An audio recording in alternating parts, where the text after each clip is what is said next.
রূপা 2009-এ পরিষ্কার পরিচ্ছন্নভাবে বলা আছে বেসিক পে, তার সঙ্গে গ্রেড পে, ডাক্তারবাবুদের ক্ষেত্রে এনপিএ মানে নন প্র্যাকটিসিং অ্যালাউন্স যোগ করে তার উপরে ডিএ ক্যালকুলেশন হবে। আপনারা ক্যালকুলেশন করেছেন শুধুমাত্র বেসিক পের উপরে, এক পোস্ত বঞ্চিত করেছেন কর্মচারীদের। কোথায় আপনারা শুধু বেসিক পের উপর ডিএ গণনা করার এই সূত্রটা পেলেন? গত 1 জুন মাননীয় মুখ্যমন্ত্রীর সঙ্গে 4টি সংগঠনের বৈঠক হয়। সেই বৈঠকে আমি উপস্থিত ছিলাম। সেই বৈঠকে আমি সুনির্দিষ্টভাবে মাননীয় মুখ্যমন্ত্রীকে বলেছিলাম যে পূর্বতন সরকার পরিকল্পিতভাবে একটা বহুমাত্রিক জটিলতা তৈরি করে দিয়েছেন এই রায় কার্যকর করার ক্ষেত্রে। প্রথমত যে হিসেবে দিয়েছেন সেই হিসেবটা পরিকল্পিতভাবে ভুল করেছেন। পূর্বতন সরকার যেভাবে খামখেয়ালি খুশি মতো ওই 18% ডিএ দিয়েছিলেন, কখনো চিরকুটে, কখনো কোথাও ট্রেডমিলে হাঁটতে হাঁটতে, তাহলে আজকেও তো সরকার তাদের ইচ্ছে মতো একটা 20% ডিএ ঘোষণা করে দিলেন ওই অক্টোবর থেকে, আপনারা নভেম্বরে পাবেন। তাহলে পার্থক্যটা কী রইল? আপনারা একবারের জন্য শ্রমিক ভট্টাচার্যের কানে এই কথাটা তুলে দিতে পারলেন না যে আমরা দীর্ঘদিন ধরে দাবি করে আসছি ডিএর একটা স্ট্যান্ডিং অর্ডার করতে হবে। পঠন পাঠনের কাজে নিযুক্ত আছেন তাদের প্রত্যেককে টেট পাস করতেই হবে। যাদের 5 বছর বা তার কম চাকরি আছে তাদের টেট না পাস করলেও চলবে, কিন্তু সেক্ষেত্রে তাদের ওই 5 বছর তারা কোনো পদোন্নতি পাবেন না। অর্থাৎ শেষ জীবনে যদি একটা পদোন্নতি পেয়ে তার পেনশনারি বেনিফিট কিছু বাড়ত, সেই সুযোগটাও শেষ হয়ে গেল। আর 5 বছরের বা তার বেশি যাদের চাকরি আছে তাদের প্রত্যেককে টেট পাস করতে হবে। আপনারা কি জানেন যে কার্যত শিক্ষা ব্যবস্থাটা শিক্ষাকর্মীর অভাবে একেবারে কোমায় চলে গেছে? প্রিয় বন্ধুরা, আমি শ্যামল কুমার মিত্র, সভাপতি, confederation of state government employees. না, আমি কোনো শিক্ষক নই, তবুও একটি বিষয়ে আমাকে বলতেই হচ্ছে। গত 30শে জুন মঙ্গলবার জাতীয় গ্রন্থাগারে বিজেপি দলের শিক্ষক সেলের একটি সভা অনুষ্ঠিত হয়। সেই সভায় পরিচালনা করেন বিজেপির শিক্ষক সেলের আহ্বায়ক মাননীয় অসিত মণ্ডল। এই সভায় একটি একাধিক সংবাদপত্রে যা খবর বেরিয়েছে বিস্তারিতভাবে, তাতে বিজেপি দলের রাজ্য সভাপতি সম্মানীয় শ্রমিক ভট্টাচার্য মহাশয় ওই সভায় উপস্থিত ছিলেন। তিনি ওই সভায় শিক্ষাকর্মীদের, সরকারি কর্মচারীদের মর্যাদা দেওয়ার বিষয়ে সরকার ভাবনা চিন্তা করছে, দল ভাবনা চিন্তা করছে, এমন একটা বিষয় বলেন এবং তাতে বিপুল হাততালিতে ওই সভাস্থল ফেটে যায়। এবং ওই বিজেপির শিক্ষক সেলের যুগ্ম আহ্বায়ক পিন্টু পাড়ুই মাননীয় শ্রমিক ভট্টাচার্যের এই ঘোষণাকে স্বাগত জানান। মাননীয় শিক্ষক মশাইরা সরকার পোষিত এবং সরকারি সাহায্যপ্রাপ্ত স্কুলের শিক্ষাকর্মীরা তাদের চাকুরিবিধি অনুসারী প্রকাশ্য রাজনীতি করতে পারেন, রাজনৈতিক দলে যোগ দিতে পারেন, জনপ্রতিনিধি নির্বাচনে অংশগ্রহণ করতে পারেন এবং যে কোনো দলীয় সভায় যেতে পারেন। এটা তাদের অধিকারের মধ্যে পড়ে, এই নিয়ে আমার কিছু বলার নেই। বিজেপির শিক্ষক সেলের নেতারা তাদের রাজ্য সভাপতি শ্রমিক ভট্টাচার্যকে এনে সভা করবেন, এতেও আপত্তির জায়গাটা নেই। কিন্তু একটি বিষয় খুব অবাক হলাম যে আমি যেসব সংবাদপত্রে এই খবরটি বেরিয়েছে বিস্তারিতভাবে খুঁটিয়ে পড়েছি, তারপর নিজস্ব সূত্রে ওই সভার বিভিন্ন খবর নেওয়ার চেষ্টা করেছি। তাতে দেখলাম ওই সভায় কিন্তু অন্যান্য গুরুত্বপূর্ণ বিষয়গুলো নিয়ে কোনো আলোচনা হয়নি। আলোচনাটা এবং যে প্রবল হাততালি এবং প্রবলভাবে সমর্থন করেছেন শিক্ষক সেলের অন্যান্য মাননীয় শিক্ষক শিক্ষিকা সদস্যরা, আর সেটা হচ্ছে যে শিক্ষক শিক্ষাকর্মীদের সরকারি কর্মচারীর মর্যাদা দেওয়ার বিষয়ে দল এবং সরকার চিন্তাভাবনা করছে। আচ্ছা, এই মুহূর্তে শিক্ষক শিক্ষাকর্মীদের কাছে সবথেকে বড় সমস্যাগুলো কি? বড় সমস্যা কি এটাই তারা সরকারি কর্মচারীর মর্যাদা পেলেন কি পেলেন না? 5ই ফেব্রুয়ারি 2026 মহামান্য সুপ্রিম কোর্ট সুনির্দিষ্টভাবে রায় দিয়েছেন all India consumer price index মেনে এপ্রিল 2008 থেকে ডিসেম্বর 2019 পর্যন্ত বকেয়া ডিএ সমস্ত রাজ্য কর্মীদের দিয়ে দিতে হবে। পূর্বতন সরকার এবং বর্তমান সরকার এখনও পর্যন্ত এই রায় সম্পূর্ণভাবে মানেননি। পূর্বতন সরকার এই রায় পার্সিয়াল কমপ্লায়েন্সের নামে পরিকল্পিতভাবে একটা বহুমাত্রিক জটিলতার আবর্তে এনে এটাকে ফেলেছেন এবং বর্তমান সরকারও সেই বহুমাত্রিক জটিলতা থেকে এই মামলার রায় কার্যকর করার প্রক্রিয়াটাকে বার করে আনার কোনো রকম প্রয়াস কিন্তু আজ পর্যন্ত নেননি। গত 1 জুন মাননীয় মুখ্যমন্ত্রীর সঙ্গে 4টি সংগঠনের বৈঠক হয়। সেই বৈঠকে আমি উপস্থিত ছিলাম। সেই বৈঠকে আমি সুনির্দিষ্টভাবে মাননীয় মুখ্যমন্ত্রীকে বলেছিলাম যে পূর্বতন সরকার পরিকল্পিতভাবে একটা বহুমাত্রিক জটিলতা তৈরি করে দিয়েছেন এই রায় কার্যকর করার ক্ষেত্রে। প্রথমত যে হিসেবে দিয়েছেন সেই হিসেবটা পরিকল্পিতভাবে ভুল করেছেন এবং সেই ভুলটা কোন কোন জায়গায় করেছেন সেটা আমি মাননীয় মুখ্যমন্ত্রীর অনুমোদন নিয়ে ওই সভায় উপস্থিত আমার ঠিক বিপরীতে বসা মুখ্যমন্ত্রীর কাছে বসা প্রভাত কুমার মিশ্র মাননীয় additional chief secretary in charge of finance department তাকে সুনির্দিষ্টভাবে বলেছি এবং বলেছি আপনি বলুন আমি এই যে 3টে ভুল আপনারা পরিকল্পিতভাবে পূর্বতন মুখ্যমন্ত্রীর নির্দেশে করে কর্মচারীদের প্রাপ্য থেকে 57% টাকা থেকে তাদের বঞ্চিত করেছেন, এটা সঠিক না ভুল? 1 নম্বর হচ্ছে রোপা 2009-এ পরিষ্কার পরিচ্ছন্নভাবে বলা আছে বেসিক পে তার সঙ্গে গ্রেড পে ডাক্তারবাবুদের ক্ষেত্রে এনপিএ নন প্র্যাকটিসিং অ্যালাউন্স যোগ করে তার উপরে ডিএ ক্যালকুলেশন হবে। আপনারা ক্যালকুলেশন করেছেন শুধুমাত্র বেসিক পের উপরে, 1 পোস্ত বঞ্চিত করেছেন কর্মচারীদের। কোথায় আপনারা শুধু বেসিক পের উপর ডিএ গণনা করার এই সূত্রটা পেলেন?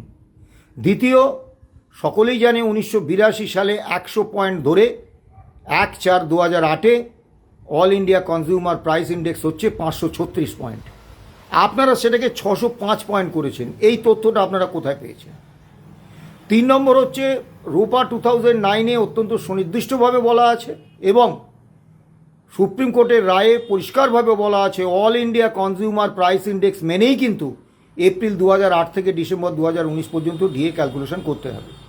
আপনারা তা না করে একটা কল্পিত সিপিআই অর্থাৎ রাজ্যভিত্তিক সিপিআই আপনারা উপস্থাপিত করেছেন এবং তার ভিত্তিতে প্রত্যেকটি স্তরে অল ইন্ডিয়া কনজিউমার প্রাইস ইন্ডেক্সের থেকে কম শতাংশে হিসেব করেছেন। উদাহরণ হিসেবে আমি বলেছিলাম যে 1/1/2016-তে all India consumer price index অনুসারে প্রাপ্য ডিএ হচ্ছে 125%, আপনারা বলেছেন হিসেব করেছেন 100%। এরকম প্রতিটি ধাপে আপনারা ভুল হিসেব করেছেন একেবারে পরিকল্পিতভাবে। তো এই ভুলটা আপনারা সংশোধন করুন। এবং অর্থ সচিব এই 3টে বক্তব্যের একটারও পাল্টা কোনো বক্তব্য কিন্তু হাজির করতে পারেননি। আমি সুনির্দিষ্টভাবে বলেছি রাজ্যভিত্তিক কোনো কনজিউমার প্রাইস ইন্ডেক্সের কোনো অস্তিত্ব নেই।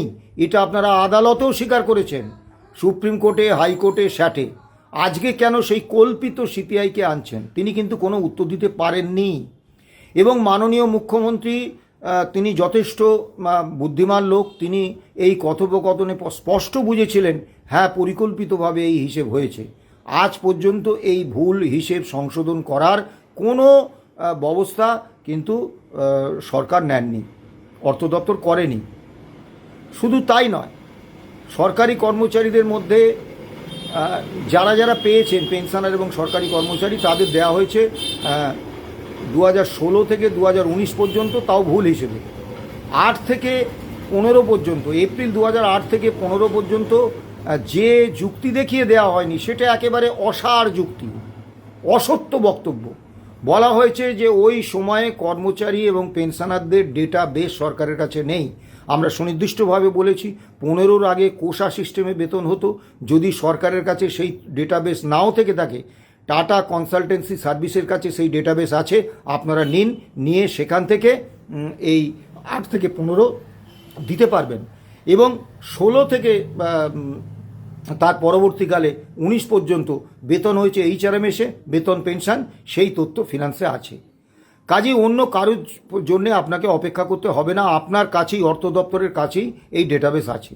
তারপরেও 8 থেকে 15 পর্যন্ত ডিএ বকেয়া ডিএ বা ডিআরনেস রিলিফ দেওয়া হয়নি। এবং এই ডিএ বা ডিআরনেস রিলিফের আওতা থেকে কলকাতা কেএমসি এলাকার ব্যাংক থেকে যে সমস্ত সরকারি পেনশন নেন তারা 1 নয়া পয়সা পাননি, ওয়ার্ক চার্জ কর্মচারীরা 1 নয়া পয়সা পাননি, ডেলি রেটেড কর্মচারীরা 1 নয়া পয়সা পাননি, গ্র্যান্ট ইন এডে যারা বেতন পান, শিক্ষক, শিক্ষাকর্মী, বোর্ড, কর্পোরেশন, পঞ্চায়েত, পুরসভা থেকে আরম্ভ করে আন্ডারটেকিংস, তারা কেউ 1 নয়া পয়সা পাননি। ঠিক আছে, পিন্টু বাবুরা, অসিত বাবুরা বিজেপির শিক্ষক সেলের নেতা, তারা পেশায় মাননীয় শিক্ষক, তারা অন্য পেশার কথা বলবেন না। বোর্ড, কর্পোরেশন, পঞ্চায়েত, পুরসভা, তারপরে আন্ডারটেকিংস বা কেএমসি এলাকার সরকারি পেনশনার, তাদের কথা তাদের বলতে হবে না। কিন্তু গ্র্যান্ট ইন এডে বেতন হয় যে সমস্ত সরকার পোষিত এবং সরকারি সাহায্যপ্রাপ্ত স্কুলে, সেখানকার শিক্ষক শিক্ষাকর্মীরাও তো কিন্তু 1 নয়া পয়সা এই সুপ্রিম কোর্টের রায় মেনে ডিএ পায়নি, ডিআরনেস রিলিফ পায়নি। তা আপনাদের কি একবারের জন্য মনে হলো না এটা যথেষ্ট গুরুত্বপূর্ণ? আমরা confederation of state government employees মূল মামলাকারী সংগঠন, কিন্তু আমাদের কতগুলো সীমাবদ্ধতা আছে। আমরা সাংগঠনিক নীতি এবং আদর্শ মেনে কোনো রাজনৈতিক দলের নেতা বা নেত্রীর সঙ্গে বৈঠক করি না। রাজনৈতিক দলের নেতা বা নেত্রীকে আমাদের কোনো দাবিদার কথা জানাই না। আমরা যা জানাই সেটা সরাসরি সরকারের কাছে। কাজে আমরা বিজেপির রাজ্য সভাপতির কাছে গিয়ে আমাদের বক্তব্য তুলে ধরতে পারবো না। আমরা যেটা তুলে ধরবো মাননীয় মুখ্যমন্ত্রীর কাছে তুলে ধরেছি, আবার যদি তার সঙ্গে বৈঠকের সুযোগ পাই তার কাছে তুলে ধরবো। এবং অর্থ দপ্তরে আমরা একের পর এক অর্থ দপ্তর মুখ্য সচিবকে আমরা চিঠি দিয়ে যাচ্ছি। কিন্তু আপনাদের এই বিপুল সুযোগ ছিল, আপনাদের সঙ্গে বিজেপির রাজ্য সভাপতি সম্মানীয় শ্রমিক ভট্টাচার্য মশাই সভা করেছেন, এবং যে রাজনৈতিক দলের নেতৃত্বে সরকার চলছে সেই রাজনৈতিক দলের সর্বোচ্চ নেতৃত্ব যিনি পশ্চিমবাংলায় বিজেপির রাজ্য সভাপতি, তার মতামতের একটা বিপুল গুরুত্ব আছে সরকারে। তা আপনারা এত বড় সুযোগ পেলেন, আপনারাও তো কেউ, পিন্টু পাড়ুই ভাই বা অসিত মণ্ডল ভাই, আপনারাও তো কেউ 1 নয়া পয়সা সুপ্রিম কোর্টের রায় মেনে বকেয়া ডিএ আজ পর্যন্ত পাননি। আপনাদের যে সহকর্মী শিক্ষক শিক্ষাকর্মীরা বা আপনাদের ওই পেশা থেকে যারা অবসর নিয়েছেন, অবসরপ্রাপ্ত শিক্ষক শিক্ষাকর্মীরা, তারাও তো কেউ 1 নয়া পয়সা পাননি। আপনাদেরও তো যারা শিক্ষক শিক্ষাকর্মী হিসেবে অবসর নিয়ে আজকে পেনশনার, তাদের মধ্যে অসংখ্য মানুষ, তারা তো খুব সামান্য টাকা পেনশন পান। তাদের তো এই বিশাল দ্রব্যমূল্যের বাজারে তারা দুটো ডাল ভাত খাওয়া দুবেলা তো দূরস্থ, ওষুধপত্র কিনতেই মানে ঘটি বাড়ি বিক্রি করেন। তাদের মুখটা একবার আপনাদের মনে পড়লো না? আপনাদের একবার মনে পড়লো না যে এরকম অবসরপ্রাপ্ত অনেক শিক্ষক শিক্ষাকর্মী রয়েছেন যাদের বয়স 90, 92, 94, 96, তারা ওপারে যাওয়ার অপেক্ষায় রয়েছেন।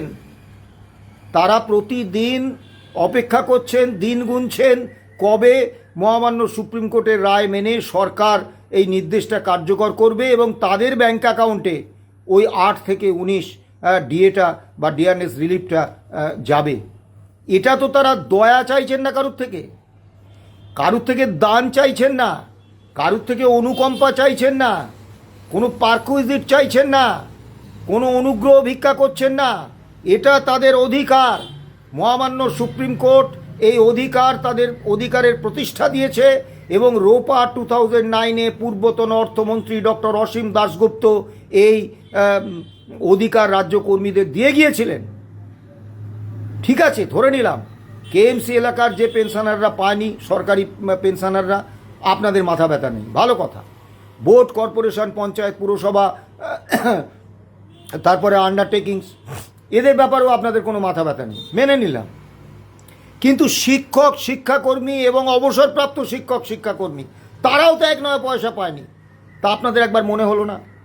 আপনারা তো শিক্ষক, শিক্ষিত মানুষ, আপনারা তো জানেন যে রাজ্য বাজেটে 22শে জুন যে বাজেট প্রস্তাব পেশ হয়েছে, সেই বাজেট প্রস্তাবে সুপ্রিম কোর্টের রায় মেনে বকেয়া ডিএ বা ডিয়ারনেস রিলিফ দেওয়ার জন্য 1 পয়সার সংস্থান রাখা হয়নি। সরকার সুপ্রিম কোর্টে বলেছিলেন এই রায় কার্যকর করতে 41,770 কোটি টাকা লাগবে।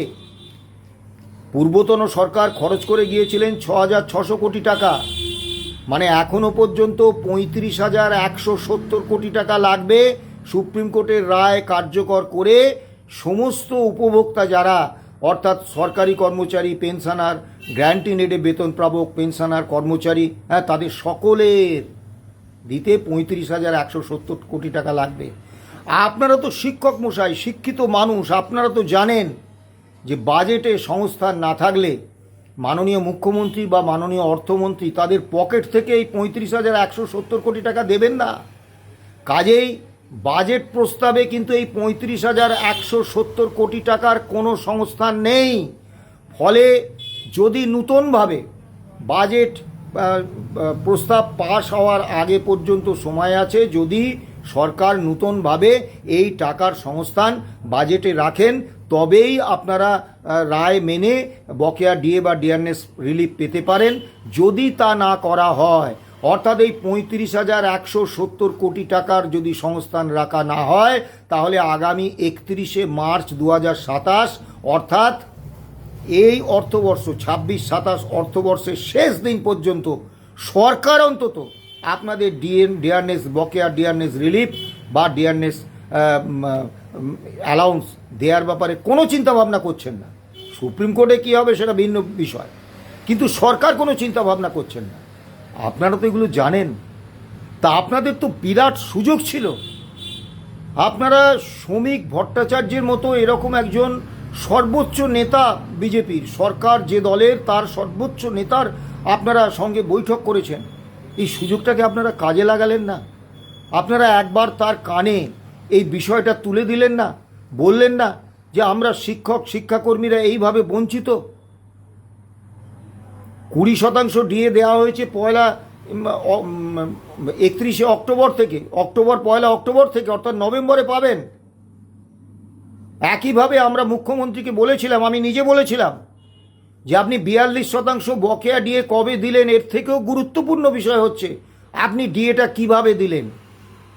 যদি all India consumer price index মেনে বছরে দুবার ডিএ দেওয়ার যে সংস্থান পূর্বতন অর্থমন্ত্রী ডক্টর অসীম দাশগুপ্ত রূপা 2009-এ রেখে গিয়েছিলেন, সেই সংস্থান রেখে যদি কোনো স্ট্যান্ডিং অর্ডার অর্থ দপ্তর না করে, তাহলে ডিএ বঞ্চনা চলতেই থাকবে।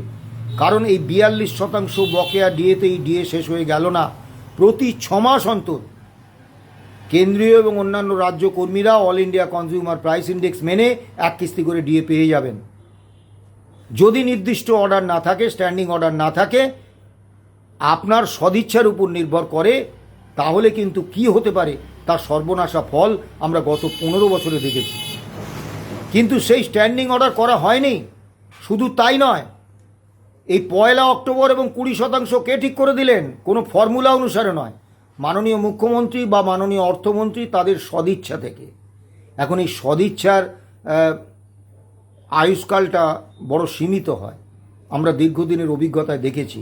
যদি স্ট্যান্ডিং অর্ডার না থাকে, তাহলে ডিএ বঞ্চনা চলবে। পূর্বতন সরকার যেভাবে খামখেয়ালি খুশি মতো ওই 18% ডিএ দিয়েছিলেন, কখনো চিরকুটে, কখনো কোথাও ট্রেডমিলে হাঁটতে হাঁটতে, তাহলে আজকেও তো সরকার তাদের ইচ্ছে মতো একটা 20% ডিএ ঘোষণা করে দিলেন ওই অক্টোবর থেকে, আপনারা নভেম্বরে পাবেন। তাহলে পার্থক্যটা কী রইল? আপনারা একবারের জন্য শ্রমিক ভট্টাচার্যের কানে এই কথাটা তুলে দিতে পারলেন না যে আমরা দীর্ঘদিন ধরে দাবি করে আসছি ডিএর একটা স্ট্যান্ডিং অর্ডার করতে হবে। প্রাথমিক শিক্ষকরা প্রথম থেকে অষ্টম শ্রেণী পর্যন্ত যে প্রাথমিক শিক্ষকরা পড়ান তারা আজকে ভয়ঙ্কর বিপদে। আপনাদের জানা নেই? আমি জানি না এই পিন্টু পাড়ুইবাবু বা অসিত মণ্ডলবাবু তারা প্রাথমিক স্কুলের শিক্ষক মশাই না মাধ্যমিক উচ্চ মাধ্যমিক স্কুলের শিক্ষক মশাই। যদি তারা প্রাথমিক বা উচ্চ প্রাথমিক স্কুলের শিক্ষক মশাই হয়ে থাকেন তাহলে তারা তো এটা মর্মে মর্মে উপলব্ধি করছেন যে মহামান্য সুপ্রিম কোর্ট রায় দিয়েছেন যে প্রত্যেক প্রথম থেকে অষ্টম শ্রেণী পর্যন্ত যে সমস্ত প্রাথমিক এবং উচ্চ প্রাথমিক শিক্ষক পঠন পাঠনের কাজে নিযুক্ত আছেন তাদের প্রত্যেককে টেট পাস করতেই হবে। যাদের 5 বছর বা তার কম চাকরি আছে তাদের টেট না পাস করলেও চলবে, কিন্তু সেক্ষেত্রে তাদের ওই 5 বছর তারা কোনো পদোন্নতি পাবেন না। অর্থাৎ শেষ জীবনে যদি একটা পদোন্নতি পেয়ে তার পেনশনারি বেনিফিট কিছু বাড়তো সেই সুযোগটাও শেষ হয়ে গেল।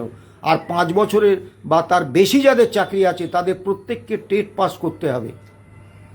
কোথাও তো বলা হয়নি যে মাননীয় বিচারপতিদের আবার জুডিশিয়াল সার্ভিসের পরীক্ষা দিয়ে তাদের যোগ্যতা প্রমাণ করতে হবে, ডাক্তারবাবুদের আবার এমবিবিএস পরীক্ষা দিয়ে তাদের যোগ্যতা প্রমাণ করতে হবে, বা সরকারি কর্মচারীদের তাদের আবার পিএসসি দিয়ে তাদের যোগ্যতা প্রমাণ করতে হবে। শুধু প্রাথমিক স্কুলের শিক্ষকদের ক্ষেত্রে এই আদেশ কেন? তা আপনারা এই বিষয়ে কোনো আলোচনা করার অবকাশ পেলেন না? আপনারা যদি প্রাথমিক স্কুলের শিক্ষক হয়ে থাকেন, উচ্চ প্রাথমিক স্কুলের শিক্ষক হয়ে থাকেন, আপনারা তো এর দ্বারা এফেক্টেড। আপনারা তো আপনার সহকর্মীদের যন্ত্রণার কথাটা আমাদের থেকে অনেক বেশি জানেন। আপনারা একবারের জন্য শ্রমিক ভট্টাচার্যের কানে এই কথাটা তুলতে পারলেন না যে টেট নিয়ে রাজ্য সরকার একটা বাস্তবোচিত অবস্থান নিন, উচ্চ প্রাথমিক এবং প্রাথমিক স্তরের শিক্ষকদের এই চরম অনিশ্চয়তার হাত থেকে বাঁচান। এই বয়সে এতদিন সাধারণ প্রতিযোগিতামূলক পরীক্ষা দেওয়ার পড়াশোনা থেকে বহু দূরে যে শিক্ষকরা রয়েছেন তারা হঠাৎ করে তাদের যদি টেট পাস করতে বলা যায়, কতজন পাস করবেন? আর টেট পাস করতে না পারলে তাদের চাকরিটা থাকবে না। এই অনিশ্চয়তার মধ্যে থেকে তারা ছাত্রছাত্রীদের কি পড়াবেন? নিজের চাকরির নিরাপত্তাটাই যদি না থাকে, অনিশ্চয়তার মধ্যে থাকতে হয় যে টেট পাস না করলে আমার কাজটা চলে যাবে, আমার চাকরিটা চলে যাবে, এই রকম একটা মানসিক দুশ্চিন্তা নিয়ে তারা কিভাবে ছাত্রদের পড়াবেন? পিন্টুবাবু, অসিতবাবু, আপনারা কি জানেন উচ্চ মাধ্যমিক স্তর পর্যন্ত শিক্ষাকর্মীদের 3,98,150টি পদ শূন্য।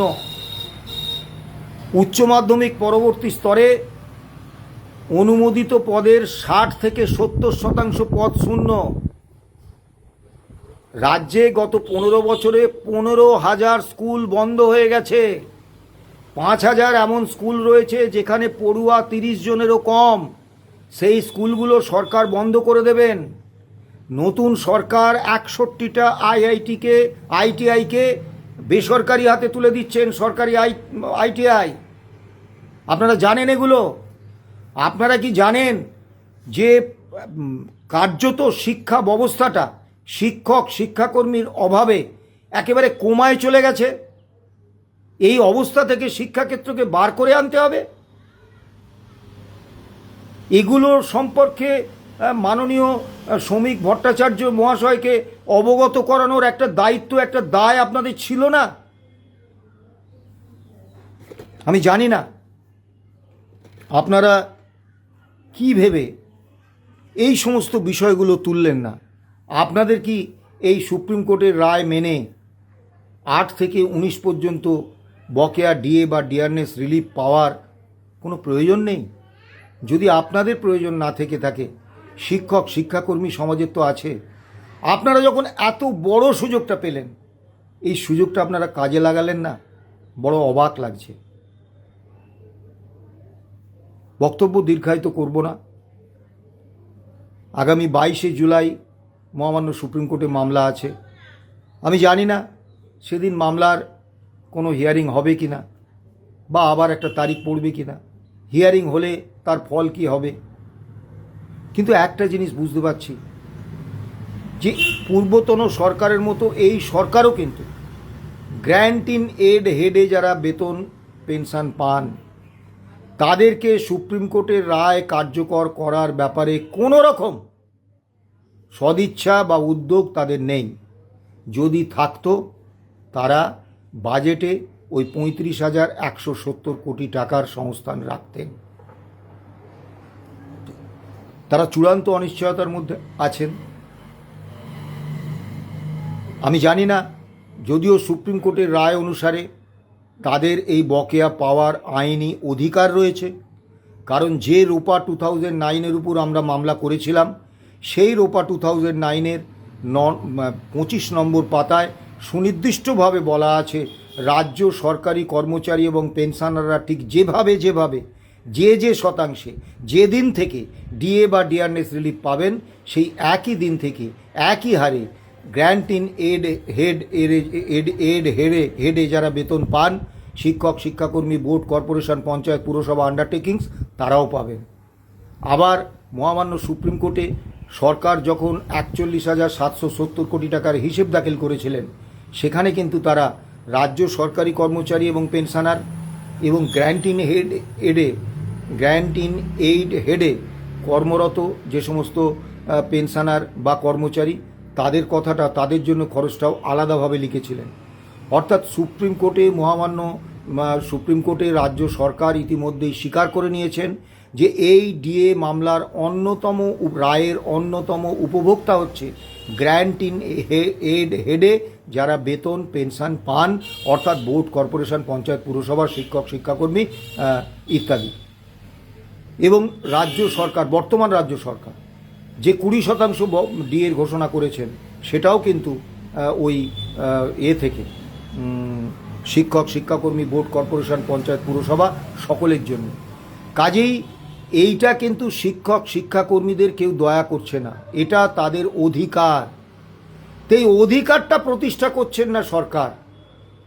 তা আপনি একবার একটু নরম স্বরে হলেও শ্রমিক ভট্টাচার্যকে আপনারা বলতে পারলেন না? বড় কষ্ট পেলাম পিন্টুবাবু।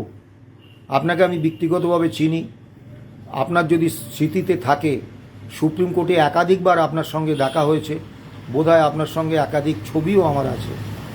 আমি কিন্তু আপনাদের থেকে এটা আশা করি, কারণ আমরা যখন মুখ্যমন্ত্রীর সঙ্গে বৈঠকের সুযোগ পেয়েছিলাম, আপনি আরও যে সংগঠনগুলো ছিল আপনি খোঁজ নিয়ে দেখবেন, আমি কিন্তু সকলের কথা বলেছি।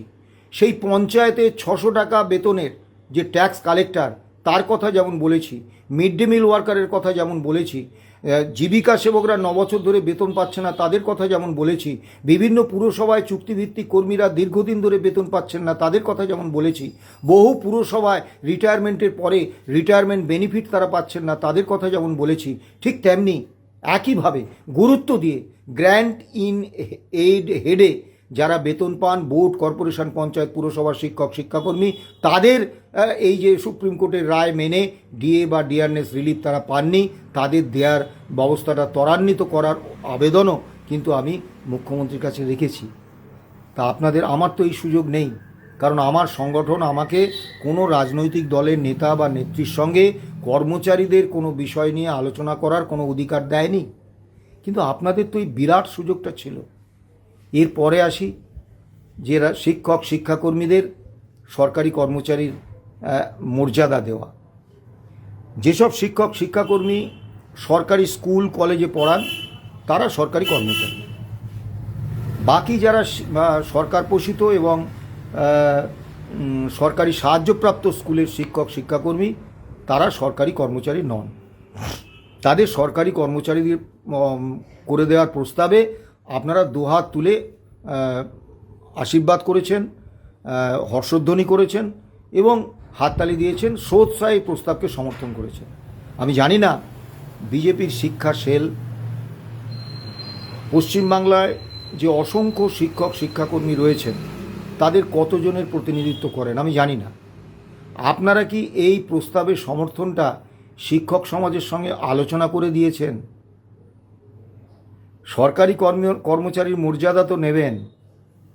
সরকারি কর্মচারীদের কি করতে হয় জানেন? আজকেও সরকারি কর্মচারী বলে সার্ভিস রুলসে কোনো শব্দ নেই। আমরা যে সার্ভিস রুলস অনুসারে পরিচালিত হই তাতে আমাদের স্ট্যাটাস হচ্ছে গভর্নমেন্ট সার্ভেন্ট।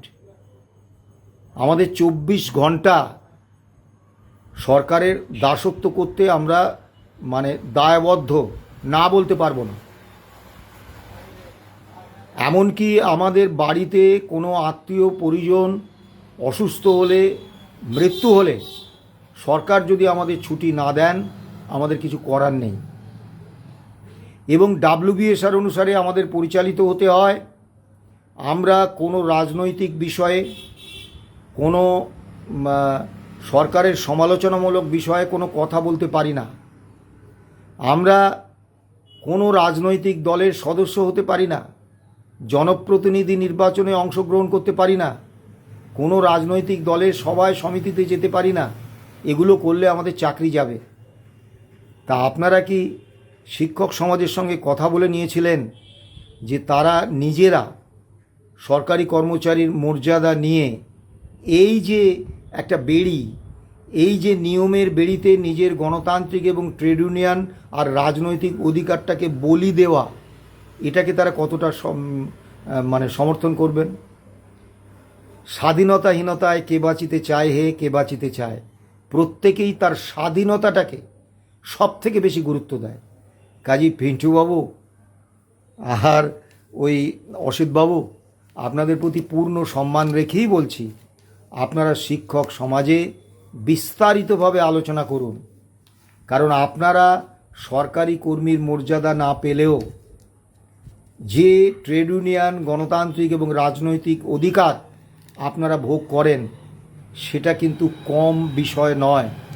আপনারা রাজনীতি করতে পারেন, রাজনৈতিক দলের অংশ হতে পারেন, যে কোনো স্কুল কমিটি থেকে আরম্ভ করে যে কোনো স্বশাসিত সংস্থার নির্বাচনে অংশগ্রহণ করতে পারেন, রাজনৈতিক বক্তব্য রাখতে পারেন, জনপ্রতিনিধি নির্বাচনে অংশগ্রহণ করতে পারেন। এবং আপনাদের চাকরিটা কিন্তু 24 ঘন্টা নয়।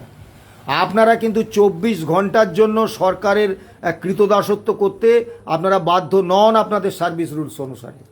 কাজেই এই প্রস্তাবেও দুহাত তুলে নৃত্য করার আগে আপনারা দয়া করে শিক্ষক শিক্ষাকর্মী সমাজের সঙ্গে একটু আলোচনা করে নেবেন। তারা যদি সবাই চান, নিশ্চয়ই আপনারা সরকারি কর্মচারী হবেন, কিন্তু তাদের কজন চান, কজন এই স্বাধীনতার অধিকারটা হারিয়ে সরকারি কর্মচারীর মর্যাদা নিতে চাইবেন, এটাও কিন্তু ভাবার বিষয়। পরিশেষে বলবো, আপনারা যারা যে ফোরামে সুযোগ পাবেন, অন্তত সরকারের কাছে এই চাপটা তৈরি করুন যে মহামান্য সুপ্রিম কোর্টের রায় মেনে 8 থেকে 19 পর্যন্ত বকেয়া DA, dearness relief all India consumer price index মেনে দিতে হবে। চাপ তৈরি না করলে, আপনারা সমস্ত ফোরামে না বললে হবে না।